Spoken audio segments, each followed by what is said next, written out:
Hello and welcome to another Looney Tunes review video. If you are new to the channel, make sure you subscribe to follow my journey to review all 1000 classic Looney Tunes shorts and give this video a like as well. So this is a review for Nasty Quacks, released in 1945. It's the 464th of the series, and it is directed by Frank Tashlin. You can find this beautiful restoration on the Daffy Duck Superstars DVD set, and on the Looney Tunes Platinum Collection Volume 3 DVD or Blu-ray set. I have links below to both those sets. You won't find it on YouTube unless Warner Brothers themselves choose to upload it on their own channel, as it is under copyright. But in case you haven't seen this one, a suburban father buys a black duck for his daughter, which happens to be a very cute duck, but that duck eventually grows up and becomes Daffy Duck, the very obnoxious duck that we all know and love. And this duck, of course, annoys the father, but the daughter still loves him, and we'll definitely go through the rest of the short, because there's quite a few twists and turns here. So in this review, first up, you're going to hear some highlights of the audio commentary I did with my good friends Austin Kelly, the Tashlin holic, and my other good friend Huey Nelson, who's been on a few of these videos. So I've just put a few of the highlights from their contributions to that commentary. Then after that, we'll go through the short from start to finish and go through all the references. So without further ado, here's the commentary highlights. And with me today, I have both Austin Kelly and Huey Nelson. Say hi, guys. Hi, I'm very glad to be here. This cartoon, by the way, was scripted in June of 1944 and released 18 months later in December of 1945. Huey, what are your general thoughts on this wonderful short? I like the designs of the characters. The father has this more circular design, and Daffy has this squarish type head. The animation on him is very loose. It has that rubbery feel like all his animation does. I like how the top of his dad's head kind of reminds me of Homer or Simpson a little bit. Look how he's putting the sugar in the cup. It doesn't quite go in the cup. Like, it's a bit of an animation error there. I think it kind of works because it's just to show like Daffy just talking so much and just rambling on and on and on that he doesn't even know, he's not even paying attention to what he's doing. And he's just annoying everyone around him. Now I kind of unsee that this is like a 1940s Homer Simpson. So yeah, thanks a lot, Huey. I think it's great. I mean, like Huey pointed out, this cartoon is probably the most evident example of Tashlin implementing his very own thought art technique on his characters. That's squares, circles, ovals, and triangles, creating characters out of those core four shapes. And you can really see it on Daffy's head in this one, and Stupid Cupid's got this really flat head made out of a square. And Tashlin drew characters like the dad and the kid in this cartoon a lot in his books where he implemented that style. Now, I do want to point out, as far as animators on this cartoon go, a lot of people are familiar with the guy named Cal Dalton, who did a lot of stuff on Tashlin's 40s cartoons up until this point. But he doesn't receive a credit on this cartoon, and as far as I'm able to tell, he actually didn't do any animation on it either way, which is weird because, like I said, he was on all of Tashlin's 40s cartoons up until this point. Cal was in the Tashlin unit through 1944 when Tashlin left and McKimson took over.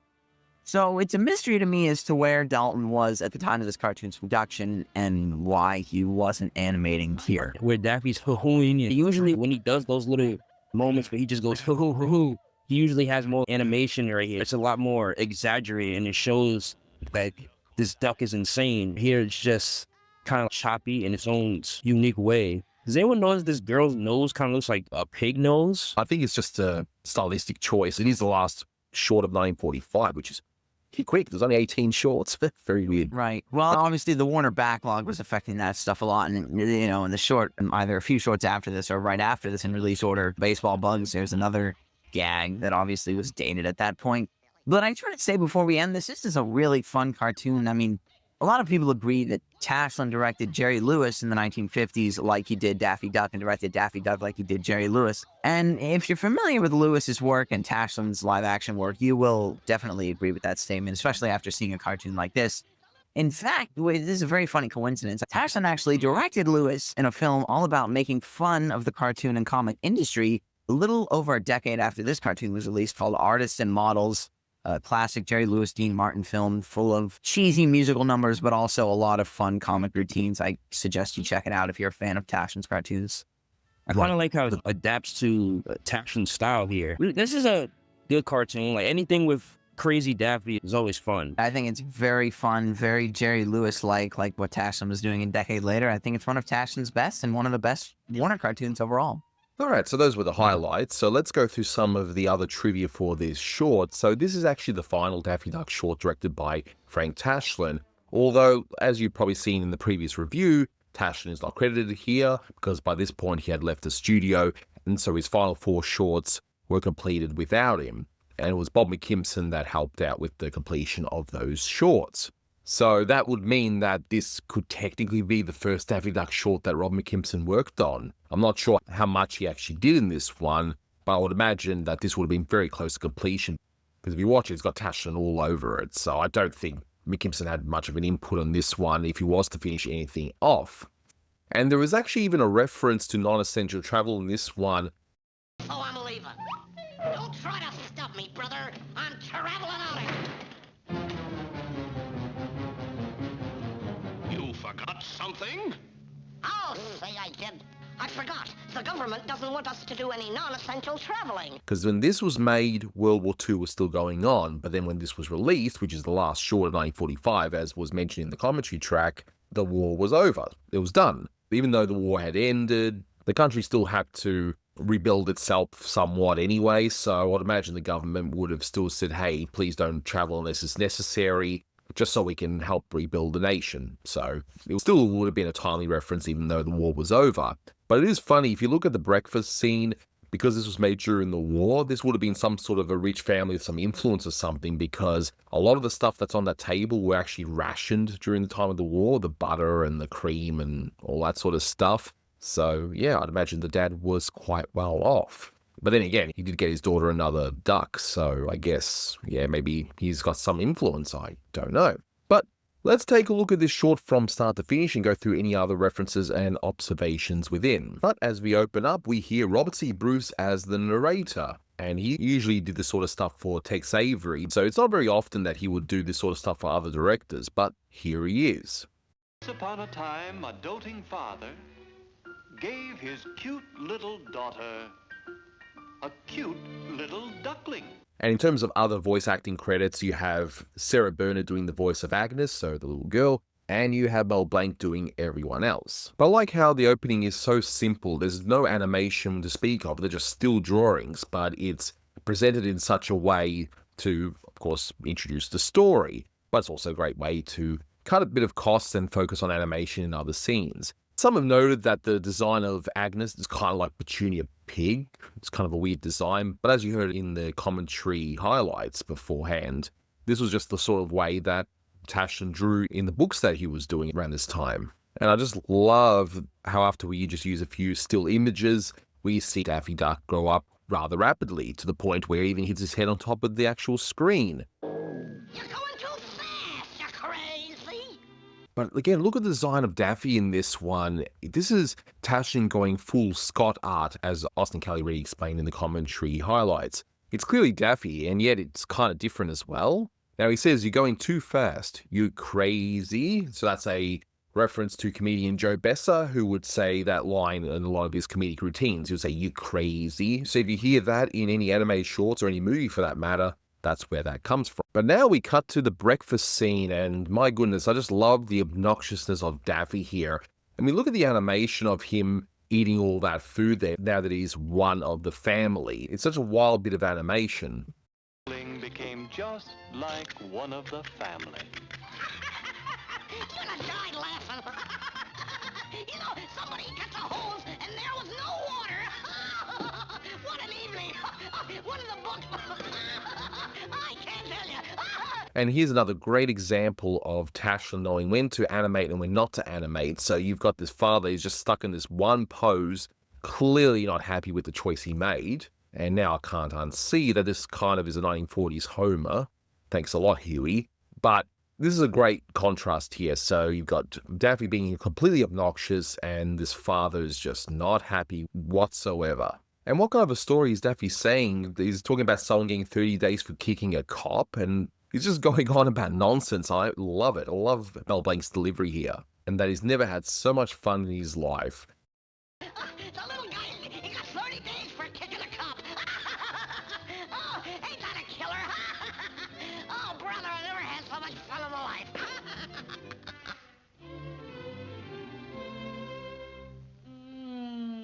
But again, look at Daffy's design. I like how his beak in this one is turned up and his head is now a square. You know, if Tashlin had stayed on, I wonder what further stylistic changes he would have done as the years went on, but sadly, we'll never know. But Daffy is seeing that the father's not responding, so he even impersonates the father in, again, just the weirdest looking Daffy. But again, I love it. So the father finally responds saying, "Some coffee, if you don't mind." Coffee, if you don't mind. Okay, sourpuss. Coffee? Say, that reminds me. Oh, this'll kill you. Listen to this. So Daffy says, "All right, some coffee," and he pours some coffee. And of course, we hear the music cue, "A cup of coffee, a sandwich, and you," because what else are we going to hear whenever coffee's involved, right?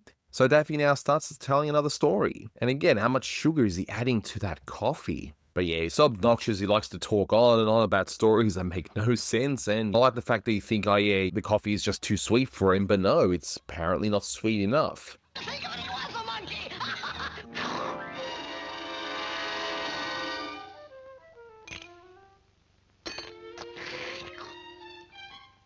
Yeah, better get your blood sugar checked there, Daffy. But now we get into a funny scene where it's like a swashbuckling scene where they each one have that last bit of butter that's on the table and they end up fighting over it. Just wonderfully choreographed as Daffy's continuing to be obnoxious with that story he's trying to tell. But the father ends up winning, spreads his toast, Daffy's not happy, knocks it out of his hand. And my goodness, again, just if you slow-mo this, looks incredible, like especially when Daffy just flicks up the father's nose with that knife of his. And this fighting scene is pretty much a parody of a lot of the so-called swashbuckling scenes that were done in a lot of Hollywood movies around this time, like in Robin Hood and Zorro and, you know, all kinds of movies. And again, this isn't perhaps not Tashlin's most cinematic short. He's done a lot more involving different angles and such, but this one is him having a lot of fun and playing with the different angles, like when they go up the spiral staircase here, just showing off the different angles that they would use in fighting scenes that were done in Hollywood. But we see that Daffy eventually gets the upper hand and even has the knife inside the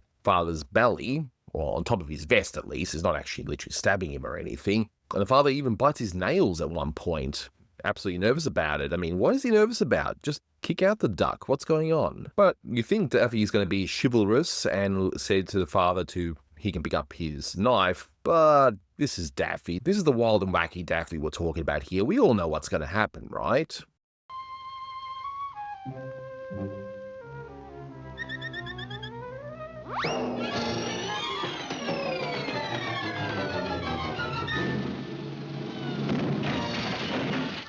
He kicks the father down the stairs, but not before breaking the fourth wall and raising his eyebrows a bit, right?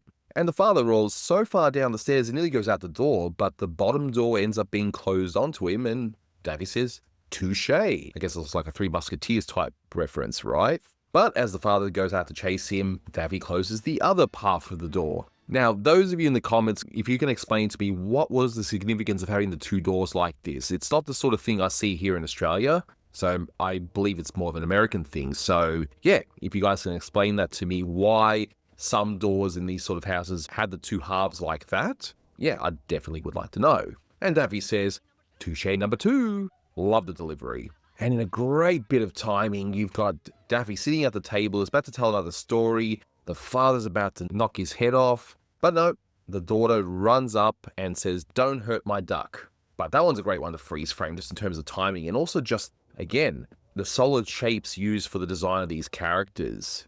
And again, I would have loved to have seen how much further Tashlin would have taken this had he stayed on. And Daffy's just sitting there all chill like, yeah, I can be as obnoxious as I want and nothing's gonna happen to me. So Daffy starts telling another obnoxious story, and again, these stories make almost no sense. But the father is reaching out for a cup, and again, Daffy actually knows he's trying to grab something, which is kind of weird. And he ends up putting some tablets inside the drink. I can't read the full thing. It just says Mickey something pills, quick results. But that would be the reference to the saying, slipping someone a Mickey. So that's basically drugging someone. And yeah, these days it's probably more relating to people spiking other people's drinks and that abhorrent practice. But of course, Daffy's not an idiot. He realizes what's going on. So as the father's getting up, he manages to swap the drinks in a beautifully timed sequence.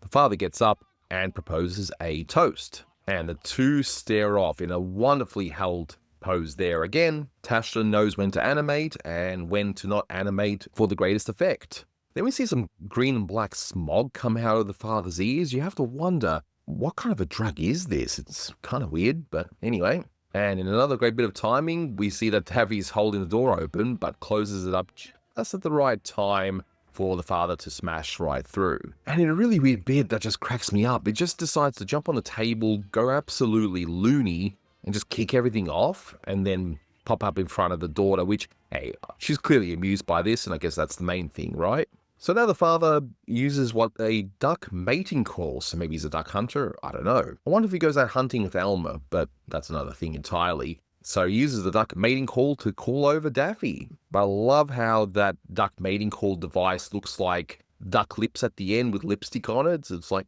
very sexualized, kind of weird.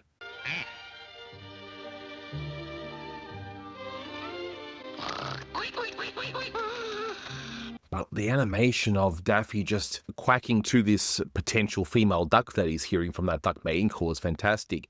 And we see the father even uses the wonderful scent to bring Daffy over, called Eau de la Duck, because what else is it going to be called, right?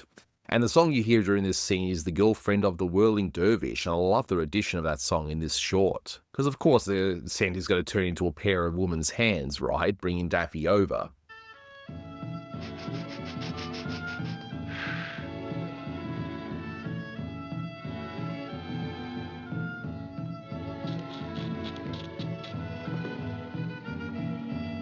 But in a rather gruesome bit, so the scent somehow warns Daffy about what's going on, and the father ends up using the axe, and it looks like his head really does get chopped off. Kind of gruesome, isn't it? But we all know it's not chopped off, but damn, that looks very close. So Daffy says, yeah, I take the hint. You don't want me anymore, so I'm leaving. And he even dresses up in that wonderful coat of his. But it looks like he's part of the military, so maybe he's going back to the army base. I don't know.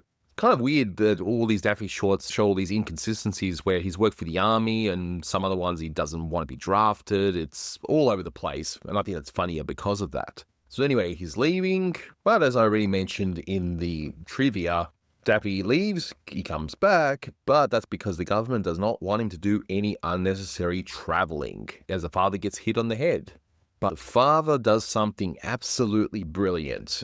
So he leaves the house, comes back, and we see Daffy. He's got one foot in a bowl of water and he's got a cigar. Wow. Okay, but the father's quite clever. He goes to the shop and ends up buying another duck who is extra cute. Now, you gotta admit, that is like one of the cutest looking ducks you've ever seen, right? And Daffy's face when he sees this other duck, he just realizes the jig is up. And he's not going to be able to stay there for much longer. And yep, Daffy looks on as the father is pleased with his plan. Daffy even puts out his cigar in the father's pocket. Fantastic. But the animation of the desperation of Daffy trying to get in, yelling at Agnes, trying to get into the room.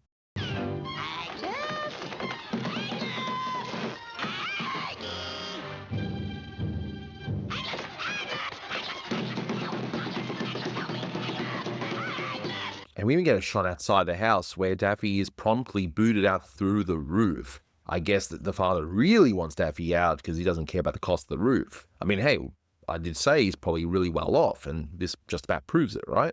So we've got barely even a minute left when Daffy says, I'll get him if it's the last thing I do. And in a lot of shorts, that sort of thing would be done much earlier. So you think, what on earth is he going to do before this short is about to finish? So Tashlin being cinematic again, we get this wonderful shot of this little duck sleeping in its nice cozy bed, and we got Daffy approaching with an axe and the shadows all over the wall. But in a gag that Tex Avery used quite a lot of times, you see the moment of, is he going to do it? Nah, he doesn't do it. He ends up breaking down going, I can't do it. I just can't do it. And goes into despair. And we hear that one line that we hear in a lot of Looney Tunes around this time, which is, I like him, he's silly. I mentioned this a million times already, so I'm going to mention it a million one time. But whenever you hear that whole, I like him, he's silly, that's Wally Marr's character Wilbur from the radio show. So Daffy, after being in despair for a little bit, quickly changes tune and says, I know, I will make this duck grow by using vitamin B1 formula. Now, this ending, though, is quite twisted in a certain way, and I'll let you guys figure that out. But yeah, he gets that growth formula, And the duck ends up growing into, well, the kind of lady that you see in a lot of Frank Tashlin shorts, especially in the 40s. And Daffy seems awfully pleased that he's got a nice lady companion to hang out with now, complete with the 1940s hairstyle too. And even Daffy's puzzled by it, even breaks the fourth wall going, I didn't expect that, because I guess everyone's expecting this is going to be another male duck. But no, it's a fine-looking lady. And we end with the father being incredibly happy with his plan working, which, to be fair, it did work, right? But they already have a family. I mean, we all know Daffy's works pretty fast, right? But no, we see that not only is he obnoxious, but he's got a wife now to tell all the obnoxious jokes to, and all the kids are now just all over the place. And we end right there. So yeah, this is one of Tashlin's finest, even though he may not have completed 100% of this, but I'd say it's pretty damn close.